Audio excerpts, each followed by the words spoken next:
Kartu biru akan segera diperkenalkan di dunia sepak bola. Bagaimana penerapannya dan apa fungsinya? Yuk kita bahas. Selama ini di dunia sepak bola kita hanya mengenal ada 2 kartu jika melakukan pelanggaran, yaitu kartu kuning, yang kedua adalah kartu merah. Baru-baru ini muncul berita bahwa akan ada satu kartu lagi yang akan dikeluarkan di dunia sepak bola, yakni kartu biru. Kartu biru ini tidak asing sebenarnya di dalam dunia olahraga, karena di indoor soccer di Amerika Serikat sudah menggunakan kartu ini. Lalu jika kartu ini diluncurkan di dalam sepak bola, bagaimana penerapannya dan apa hukuman bagi pemain yang mendapatkan kartu biru tersebut? Menurut dari The Telegraph, International Football Association Board atau IFAB, yaitu sebuah organisasi yang mengatur peraturan-peraturan dalam dunia olahraga khususnya di sepak bola, mengusulkan bahwa blue card akan digunakan dalam sepak bola. Klasifikasi pelanggaran apa yang akan diganjar kartu ini? Menurut laporan dari The Telegraph yang saya baca tersebut, bahwa kartu biru itu diberikan kepada pemain yang melakukan pelanggaran yang tidak cukup keras atau tidak cukup brutal untuk mendapatkan kartu merah. Boleh diibaratkan level-levelan, kartu kuning, kartu biru, lalu yang ultimate kartu merah. Jadi kartu biru ini kelasnya di atas kartu kuning dan di bawah kartu merah. Seperti apa pelanggaran realnya? Yakni seperti duel fisik atau memotong serangan lawan dengan berbahaya ya, atau tidak ada unsur untuk mengenai bola.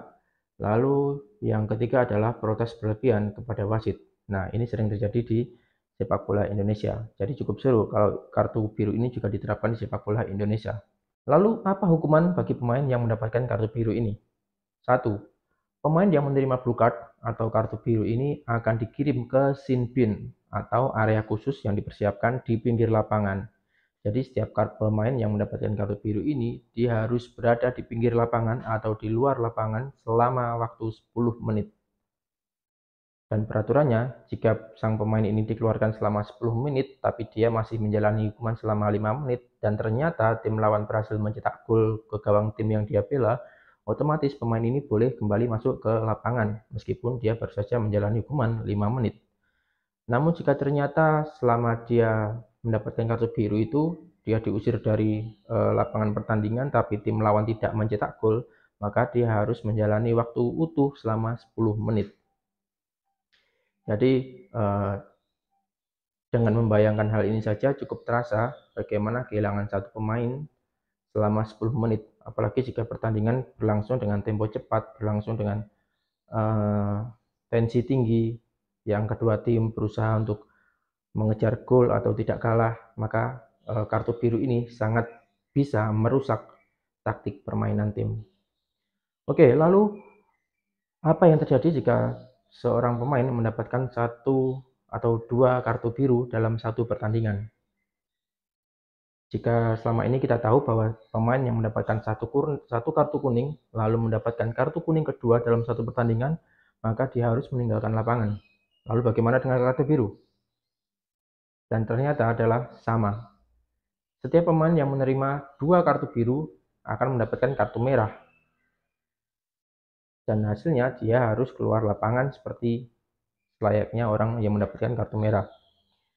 Namun tidak hanya sampai situ, ternyata jika seorang pemain dalam satu pertandingan mendapatkan 1 kartu kuning dan 1 kartu biru, dia juga mendapatkan kartu merah. Mungkin di sini teman-teman ketika mendengar hal ini mungkin langsung pusing. Pun sama dengan saya, betapa ribetnya jika peraturan ini akan digunakan di dalam dunia sepak bola, khususnya sepak bola Indonesia. Pasti lebih seru lagi. Bakal ada intrik-intrik yang terjadi dalam sebuah pertandingan, bakal ada suara kecurangan-kecurangan yang bakal terjadi di sepak bola Indonesia. Namun Asosiasi Sepak Bola Inggris atau FA berencana melakukan uji coba terhadap peraturan ini di kompetisi FA Cup musim depan, yang ini di Inggris. untuk uji coba peraturan itu. Jika peraturan itu ternyata benar-benar diuji cobakan di FA Cup musim depan, patut kita tunggu seperti apa prakteknya. Oke teman-teman, jadi seperti itu untuk kartu biru.